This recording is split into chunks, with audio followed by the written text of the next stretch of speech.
Welcome back sa ating channel. At ito nga pala si Teacher JM at tayo muling mag-aaral ng panibagong aralin sa Araling Panlipunan 3, ikatlong markahan. Ang ating pag-aaralan, ang epekto ng klima at lokasyon sa pamumuhay ng mga tao. At ang layunin ng araling ito ay matutunan mo ang epekto ng lokasyon at klima sa uri ng pamumuhay ng inyong lalawigan at rehiyon.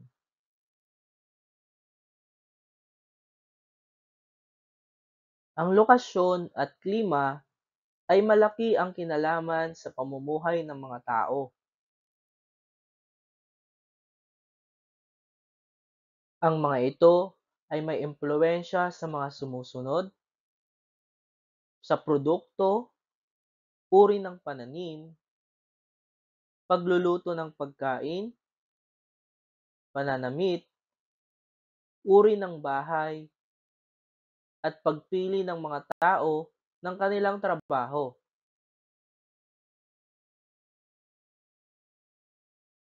Ang Region 4A Calabarzon ay binubuo ng mga lalawigan ng Cavite, Laguna, Batangas, Rizal at Quezon.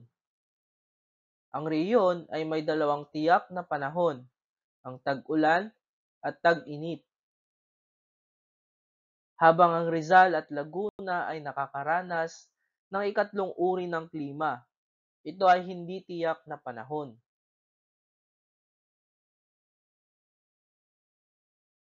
Naapektuhan ng klima ang mga produktong nagmumula sa iba't ibang lalawigan. At ang pangunahing pananim at pinagkakakitaan sa Bicol ay abaka, nyog, at palay dahil sa mahaba at halos buong taon ang tag-araw dito. Sa lugar naman na ang klima ay higit na maulan kaysa sa maaraw tulad ng Batangas, tubo at nyog ang pangunahing tanim dito.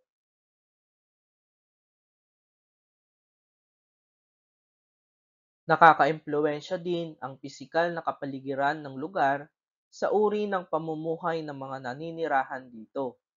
May mga malawak na taniman, bakahan, kagubatan, minahan, at mayamang karagatan, kung kaya't nagtatanim sila ng iba't ibang produkto tulad ng palay, mais, tubo, kape, prutas at gulay.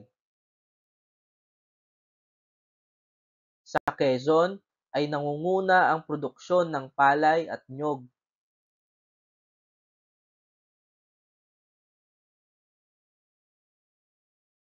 Sa Cavite naman ay tanyag ang saging, pinya at abokado.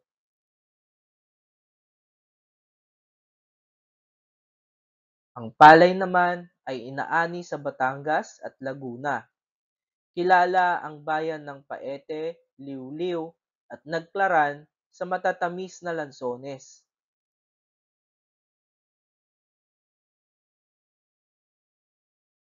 Hindi lamang mga pananim at pinagkakakitaan ng mga nakakaimpluwensya sa uri ng pamumuhay ng mga tao sa isang lugar, ibinabagay rin nila ang kanilang kasuotan ayon sa kanilang klima. Sa lugar na malamig tulad ng Baguio, ang mga tao ay nagsusuot ng makakapal na damit upang hindi sila ginawin.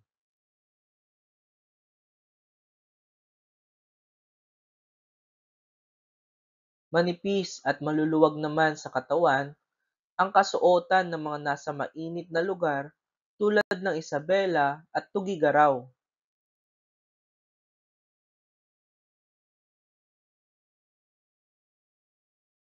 Kung ang lokasyon naman ng isang lalawigan ay laging dinadaanan ng bagyo tulad ng Batanes, iba yung paghahanda ang kanilang ginagawa.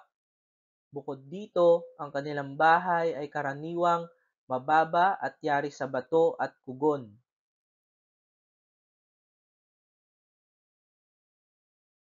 Bangkang bahay naman ang tirahan ng mga samal at badyaw. Ito ang angkop sa kanilang lugar. Dahil dito, masasabing nakakaimpluwensya ang lokasyon at klima ng isang lugar sa uri ng pamumuhay ng mga tao sa isang lugar.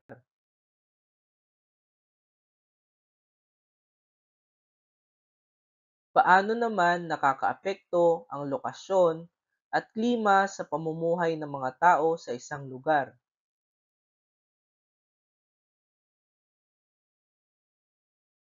Ang lokasyon at klima ay may impluwensya sa produkto, uri ng pananim, pagluluto ng pagkain, pananamit, uri ng bahay, pagpili ng mga tao ng kanilang trabaho.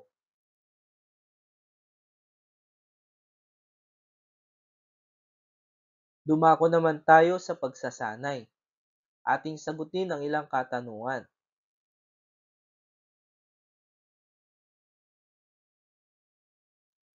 Iguhit ang tatsulok sapat lang kung ang pahayag ay tama at bilog naman kung ito ay hindi.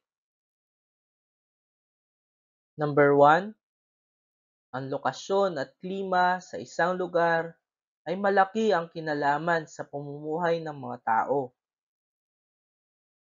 Pangalawa, sa lalawigan ng Laguna ay nangunguna ang produksyon ng palay at nyog.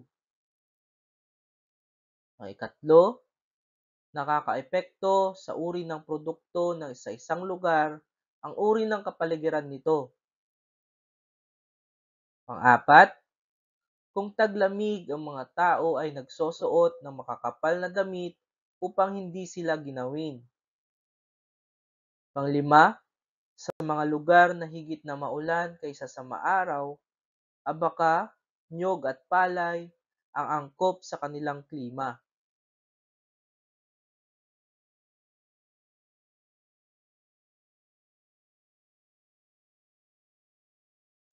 At ito ang mga sagot.